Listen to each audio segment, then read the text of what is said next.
Alors, ceux qui n'ont pas sous Karawana, par rapport à le passé n'a pas. Alors, si je ne me trompe pas, ils ont la recherche dans la salle. Ils ont la chose sur la salle pour tout ça, le voyage dans le passé. Nous tout ça, le voyage dans le futur. À éviter. Donc, nous sommes dans le passé pour arranger le futur à Moutouana, tant qu'il y a à Bundissan. Alors, si je suis dans le rôle, ils allaient esprit to par manifestation c'est ça la kala les ozo masiko pour prendre possession ya banzo teza siko ndeto zo mona oyo bango banda sala yango zo kupisa mutu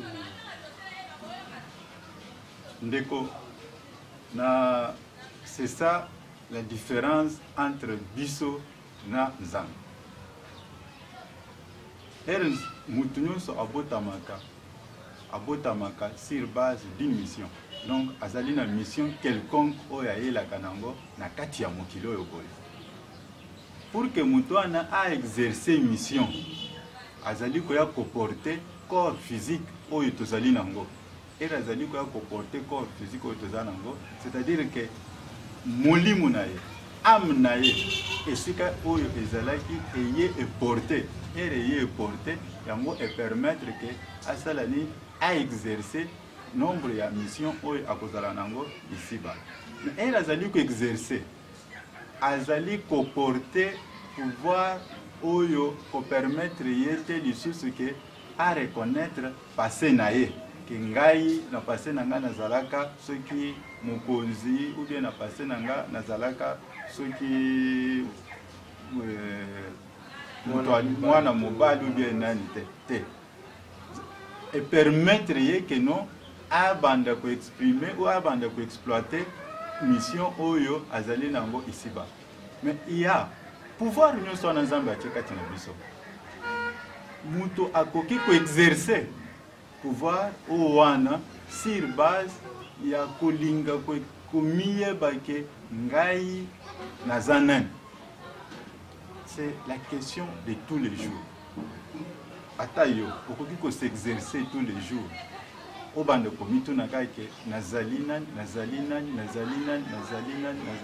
ou nazalakinan na bolingo ya nkolo nzambe yemo konde ako permettre que osala nini omiyeba oyo zaleli oyeba pe oyo zalaki nde oyo esalama yango monique ndakisa na ba envoyer mususu ya nzambe ou ba prophète ou ba messager parce que bazali ebele depuis la création de l'humanité jusqu'à aujourd'hui bazali ebele oyo nzambe asala nini apesa et bato oyo nzambe asala apesa okomona ke na bato wana ba enseignant passé na présent et aussi na futur, raison pour laquelle on peut trouver que même les lots na kati ya mikanda misante, que ce soit dans la Bible, que ce soit dans les bazali na ba différentes religions, au commun que na ba enseignement oyo bazali nango bazali pe kotali c'est la bango makambu mususu oyo salamaka na oyo ezali koya mais makambu nyonso oyo bango bazali kotali c'est la bango wana ezalaka nango musika te ezali toujours kati na biso, c'est-à-dire muntu yemoko ce qui a yebi kaka ko exploiter ou komiye bake nazalina zambe yemoko wana akopesa ye lisusu makoki ya kolinga koyeba passé na ye présent na ye na futur na ye na pesi lokola ndakisa mususu ezali na ba ndeko na biso oyo ba médecin okomona ke bazali pare muto aboti mwana na ye mususu aya alobi ke no mwana oyo azali mwana nanga oyo alobi te azali mwana nanga te oyo alobi azali mwana bakomi owele batindaka bango wapi alobi ke no bakende kosalisa examen et déterminer si réellement mwana oyo azalaki mwana ya nani. Déjà ce qui sur le plan scientifique ezali kosala mabongo sachant que le spirituel précède le matériel, c'est-à-dire que nyonso wana même mutuye moko akoki koyeba ce qui alingi amiyebela sans que a passé na bavoie nyonso wana. Merci ceux qui n'ont recruté tout le sous-mont par rapport à l'idée que peut-être les esprits où ils trouvent dans les lois, ils vivaient déjà et ont connu pour la chose. C'est-à-dire dans le retour que bato nyonso to ndenge tozovivre molimo eza kati na biso ezala déjà to il y a seulement de personnes kaka oyo nde baza na molimo déjà ezala kaka leko mutuna oyo ezali mutuna oyo ekotisaka oyo nakoki koloba parfois confusion mais nazali koloba confusion na sens nini nazali kolobela confusion par rapport ya ba religion ce qui olongwe na niveau ya religion c'est-à-dire okomi na niveau ya mutu amiyeba ayeba nzoto na ye ou ayeba nini ye azaleli pourquoi azali kati na mokili awa na objectif nini oyo azaleli kati na mokili awa boye c'est-à-dire que ozali lisusu sous contrôle ya lingomba moko te comme ozali sous contrôle ya lingomba moko te okomi na pouvoir okomi na capacité moko c'est-à-dire que le fait ya obanda komituna mituna wana que muto azali kolinga koyeba esika nini auta po mutu ayeba esika nini auta généralement tomesanaki mpona koyeba esika oyo na auta il faut nakende epa munganga ou soit il faut nakende epa mokambi nanga ou soit nakende epa mutu moko pakala ameka koexplike nga esika nini touta mituna wana biso nyonso bandaki kotuna meme kotuna babote na biso kotuna ata balakisi na biso touta wapi tozalaka banani elelo tozali banani lobi kuna tokozala pe banani mais au lieu que muntu akende kotuna na mukambi na ye ou soit atuna na mutu na ndeko na ye mususu akomituna ye moko oyo tobengi ke recours à la source divine c'est-à-dire que ozali kozonga kati na yo otuna et ozali kozonga kati na yo tu es en contact direct avec ton Dieu tu es en contact direct avec ton divin oyo ozali kotuna ye ke ngai nazali nani ngai na uta wapi comme ozali kotuna ye il est toujours prêt ya ko répondre na mutuna na yo akopesa yo pe eya. Alors, pasteur, on va continuer justement que nous avons justement dans mais on a tout pour toi atteindre l'objectif, atteindre la capacité, qu'est-ce qu'il peut faire? Toi procéder comment? Parce que demain on a mais bon, nous avons une église. On pose le calibala, il faut banda ensemble. Oh, nous avons une partie de qui pas beaucoup d'artistes. Oh, pour comment na succès, aux ambons. Il faut au salaire, au pèse maman, il faut procéder. Alors, pour nous atteindre la capacité, on a procéder comment?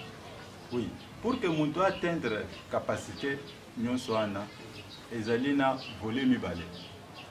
Capacité ya liboso, ezali sacrifice. Capacité ya mibale, ezali obéissance. Sacrifice. Ezali komipesa mutu oyo na musala komipesa oyo mutu akobanda komipesa pour que oye azali koluka esala nini esala nazali kozwa par ndakisa moko ozali na posa lelo olobi que lelo il faut na mona nzambe tant que omipesi musala omipesi mutuna que lelo il faut omona nzambe oui effectivement okomona pe nzambe wana ero yo komona nzambe ezali makambo oyo bato ebele basala yango alingi kolobela sur base expérience na nga te mais nazali kotia yango na expérience même ya bato mosusu oyo basala tanke ozali kotuna komituna bongo okomona mpe nzambe mpe akosala nini akoapparaître yango ndeko moko aloba buda alobaki ke soki ozali koluka nzambe okoko ozali koluka ye okomona pe ya kosala pe nini akoapparaître lolenge ebele selon ba créature na ye nyonso azali nango okomona ke muto akolinga amiyokola ou amiyebela na nini oyo azaleli na nini oyo akomeli. C'est pourquoi on dit que non, il faut d'abord sacrifice. Sacrifice, c'est-à-dire que le temps oyo okomi pe ce que osal, ozo temps ya kozonga simate, ozo temps pe ya ko se décourager te, que ozo pe temps ya pour avancer pour que atteindre objectif na yo.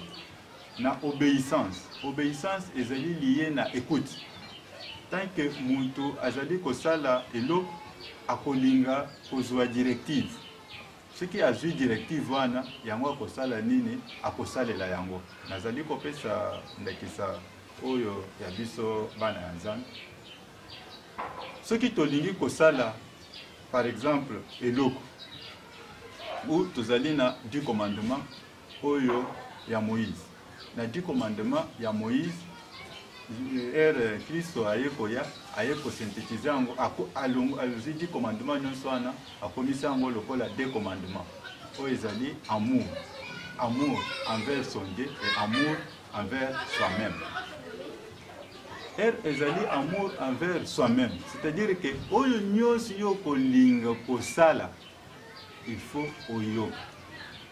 Donc ce qui oyoki yango nde kosala nini ekosalama na kati ya bomoi na yo. Soki nazongeli nameki koloba un peu mwa mingi esika wana, soki nazongeli na ba oyo batalisi oyo etalisamaka peut-être na bandeko na biso mosusu ou bien na bisika mosusu oyo ebengami ke na basecte mosusu, ozali komona par exemple ke moto azali koyokola, azali par exemple na jeune azali kobondela Nzambe, elle azali kobondela Nzambe, abondeli Nzambe, abondeli Nzambe, abondeli Nzambe. À un moment akolala na ye boye amoni bapesi un message, bakopesa un message par vision, bakopesa un message par n'importe quelle voix verbale ou prophétie, bakopesa ye message na balolingi ebele. Moto soki azwi message wana, c'est-à-dire que abandi kosalela yango azali koobéir maloba oyo ya nkolo yango te ezali kopermettre ke asalela. C'est pourquoi na kati ya Bible ezali koloba vaut mieux l'obéissance que les sacrifices. Pourquoi l'obéissance? Pourquoi les sacrifices? Moto akoki kotambola temps molai, donc asali sacrifice na ye molai durant vie na ye temps na ye molai, mais bayebisi ke pour que okokisa eloko yo ozosala wana landa par exemple gauche droite na pesi ndakisa ya bana Israël. Bayebisi bango bobima na kati ya Égypte bokende vers Canaan, terre promise. Ce qui ba respectaki maloba oyo ya Nzambe bakokaki kosala mikolo nyonso oyo basalaki te, oyo basalaki te pendant 40 ans nyonso. Mais tellement que batikala obéissant na liloba ya Nzambe te yango nde epermetaki Nzambe akomisa bango tamulai. Enseignement nini totiraka na oyo totiraka na kati ya 40 ans ya bana Israël dans le désert ezali parce que baobéissaka maloba ya nkolo te. Alors j'espère que tokomo okende na suka. Alors maintenant parce qu'on a un petit peu de temps expliquer parce que ce que il y a des questions parce que la spiritualité est tellement vaste.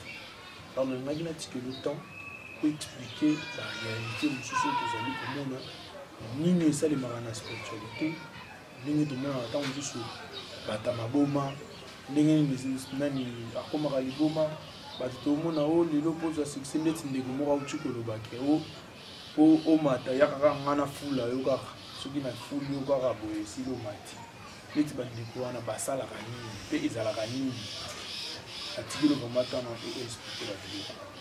Oui, bandeko na biso oyo babengaka baninga mosusu soki baninga baye ko consulter bango mpona koyebisa bango ke non ye nde moto afulaka ou asalaka.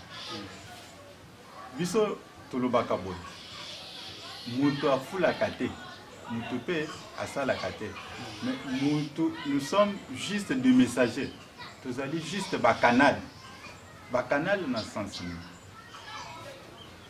na kozala habité par un esprit divin ou kibunzambe oyo ezali kati na nga soki moto azali koya vers nga ou soit moto ou pasteur baninga mosusu bandeko na biso mosusu basambelele mpo na ye, c'est-à-dire que baza instrument ils sont utilisés pour que baede bandeko mosusu. Même bandeko oyo bayaka pe kaka baza toujours instrument, mais bazali instrument oyo bazali ko utiliser instrument na bango na volet ebele ezali na oyo bazali ko utiliser na volet ya babenga par exemple milimo ya mai. or na ba kobenga na milimu ya mai ezali kotalisa na mai tozali na bolingo, na mai tozali na succès, na mai tozali na oyo ebengami attraction de masse. Bako utiliser yango bino moko boyebi biloko nini oyo ewitaka na mai. Bako utiliser yango bayebi bavoi nini ou ba procédure nini oyo babengelaka yango. Maintenant oyo etali na makambo oyo etali basali ya Nzambe d'une manière globale. Basali ya Nzambe, différence entre bango na bato wana ezali ke Nzambe apesi bango capacité ya ke bazala na contrôle ya ba biloko nyonso wana, bazala na contrôle ya ba esprit nyonso wana. Or na kati esprit tozali na 4 sortes ya ba esprit. Tozali na ba esprit de l'air, tozali na ba esprit de l'eau, tozali na ba esprit de feu et tozali na ba esprit de terre. Yango esali oyo ebengami ke 4 éléments de la nature. Na 4 éléments de la nature nde yango soki otangi malamu mpe na bandeko na biso na kati ya Biblia okomona ke na ebandeli Hermos akendaki akutana ou Hermos akutanaka na Nzambe, akutanaka na Nzambe ase présentaka oza nani aloba na ye ke nazali Yahweh. Yahweh ezali ko-représenter 4 lettres hébraïques. Na 4 lettres hébraïques wana yango oyo ebengami oyo baloba ke Jéhovah. Jéhovah ezali appellation oyo Nzambe a se présenta liboso ya Moïse. Mais na 4 lettres et tozali kozongela yango na Yahweh. Na Yahweh ezali ko représenter 4 lettres oyo ezali ko représenter que les 4 éléments de la nature oyo na wuti ko énumérer awa tozali na esprit, tozali na eau, tozali na feu, tozali na terre, tozali na air. Na air wana nde esali ke batu bayeba lolenge nini ya kokota en contact na ba entité nyonso, c'est-à-dire que na ba esprit nyonso oyo omonaka bandeko mosusu soki oye aya ayebise ke non ngai na fula yo. Soki ozoya par exemple na makambo oyo etali makambo ya bolingo, c'est-à-dire que ndeko wana akobengela oka milimo ya mai, abengeli yo milimo ya mai, e milimo ya mai wana nde akoyeba korepondre yo na mutuna na oyo akoya na makambo oyo etali par exemple makambo ya guérison, akobenga milimu ya moto, akobenga milimu ya moto nde ekoya po esala nini eguérir mutu wana azwa solution. Mais na ebengeli d'une manière globale ezali na différence nango ezali nini? Différence ya bandeko mosusu bazali ko utiliser ba esprit oyo ezali ya astral, c'est-à-dire que les esprits proches de terre. Oyo bazali kobenga l'esprit mingi ya se oyo yakeno kende na cimetière, kende na mai, kende na zambe, kende bisika tel, osala cérémonie tel, osala cérémonie tel. C'est-à-dire que bandeko nyonso wana bazali ko utiliser ce qu'on appelle les esprits astrales. Mais biso na bana ya Nzambe na capacité oyo Nzambe apesi bango bayebi ko exploiter capacité nyonso ya bonzambe, c'est-à-dire que bayebi ko exploiter capacité physique, bayebi ko exploiter capacité astrale, ayebi ko exploiter divin. Donc ayebi ko exploiter nyonso pouvoir nyonso ana kati na ye. Nde eloko oyo esalaka différence mingi na musala ya Nzambe. Alors kaka place wana epeli ebongo ba oyo bayaka ke mpona kozwa neti mbongo babingelaka bango esprit. Oui, na bandeko oyo bayaka koluka par exemple mbongo, c'est-à-dire que bandeko wana kofula na bango elingaka kotalisa boye, bazali kokende epa ba oyo babengami ke bazali ba homme spirituel. Na ba homme spirituel tozali na ba homme spirituel de sorte, tozali na ba charlatan et tozali na ba mage. Ba charlatan ezali ba oyo obengaka ba féticheur. Ba mage ezali ba oyo bazali na connaissance dans l'ensemble. Différence ya mage na charlatan ezali lié yake avec un charlatan ye azali koyeba kosala musala mais azali koyeba koporter conséquences nango te. Par exemple, azali koyeba uniquement ce qui est positif mais ayebi ce qui est négatif te. Maintenant, avec un mage c'est quelqu'un qui a une connaissance du bien et du mal. C'est un homme spirituel où azali na connaissance entre le bien et le mal.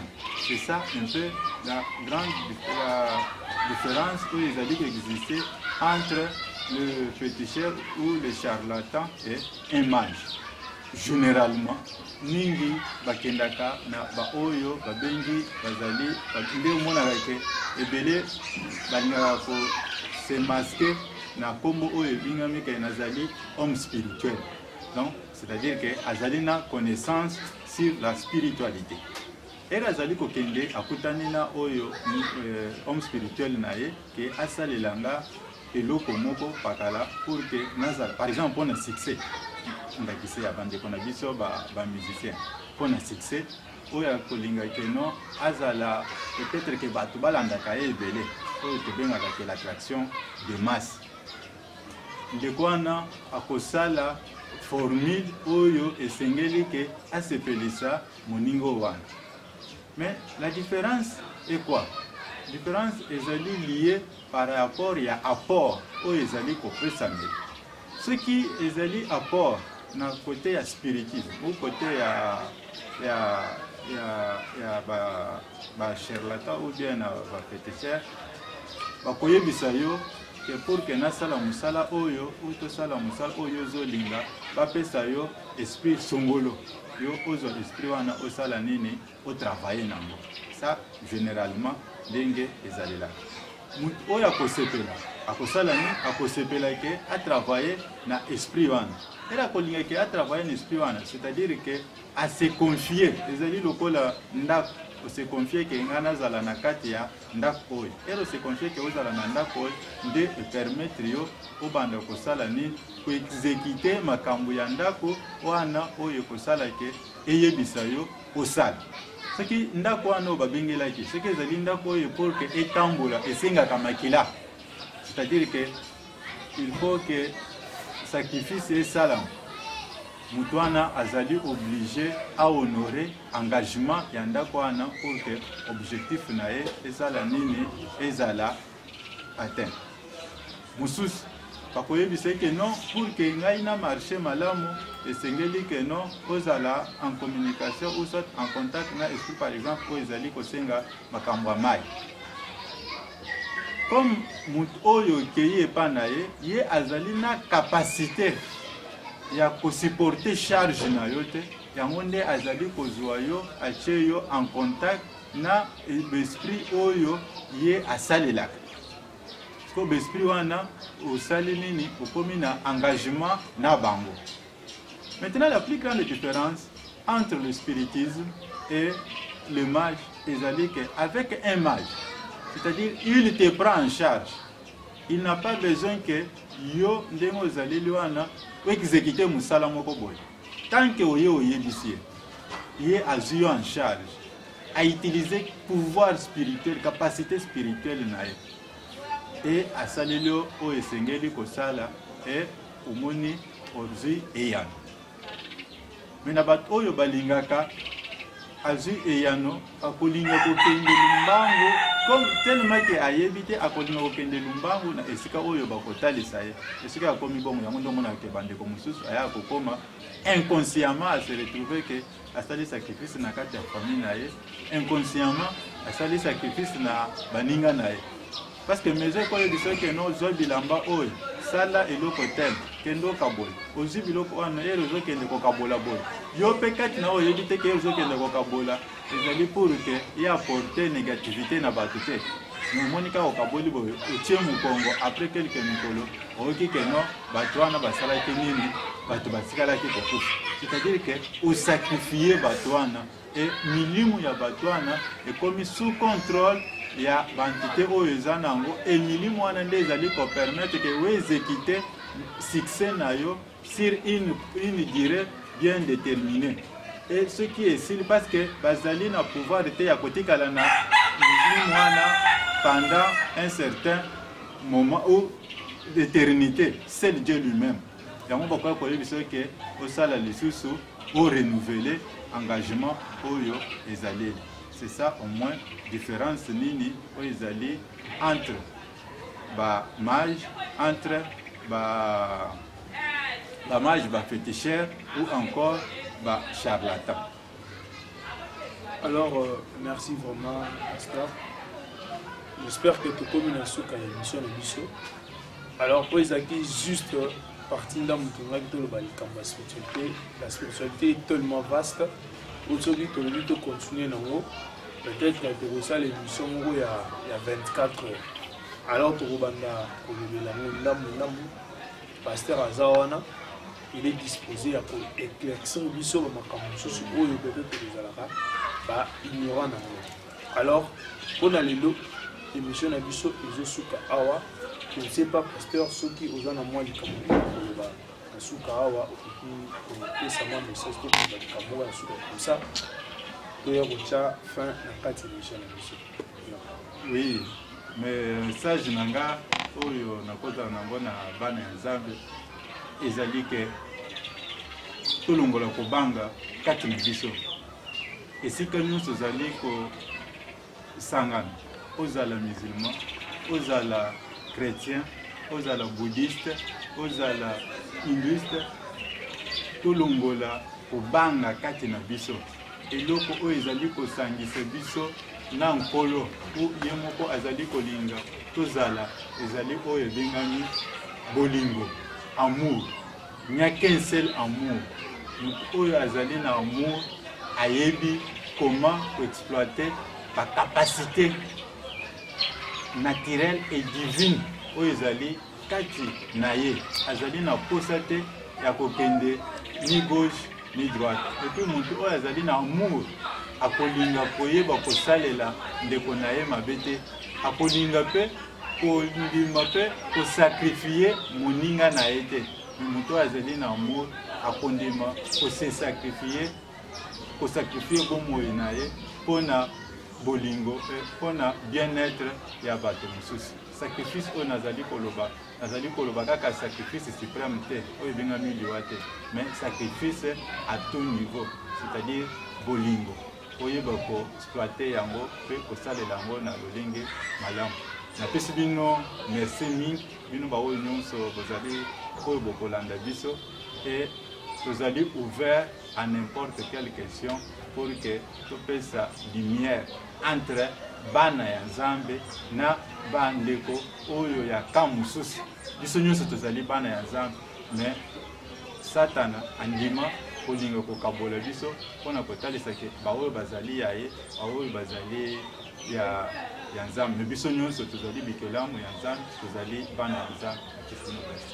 Alors pasteur, on peut baisser un numéro dans le téléphone, ceux qui au bazar bazwa na tuna misusu mpona kotuna ye numéro ya téléphone ezali oyo ezali affiché sur barre ya émission wana. Soki bobengi tozala na possibilité ya korépondre ou ya kozwa contact na bandeko nyonso. Merci vraiment. Alors tokomi na suka ya émission na biso apesi bino nyonso tumbote nasepeli na yo to moto olandi biso. J'espère que oyoki apporter en plus kati na yo eza nango makambo ya kinobité oyo oloba oh non bakomi kolakisa non, on essaie un peu juste de parler ce qui se passe dans le monde spirituel, omona yango na physique influence nango ezalaka nini. Alors je vous demande tous de vous abonner massivement à la chaîne Nabino sur Naturel TV, sur Naturel TV 1. abonnez-vous massivement et puis vous allez toujours connecter parce que les chaînes autres dans toujours des nouvelles et des découvertes. Alors, c'était Yoshua créative. J'espère que vous voyez bien malade. Alors, on a un commentaire en salle de. Je vous remercie de la nuit. La suite à la prochaine édition. Merci.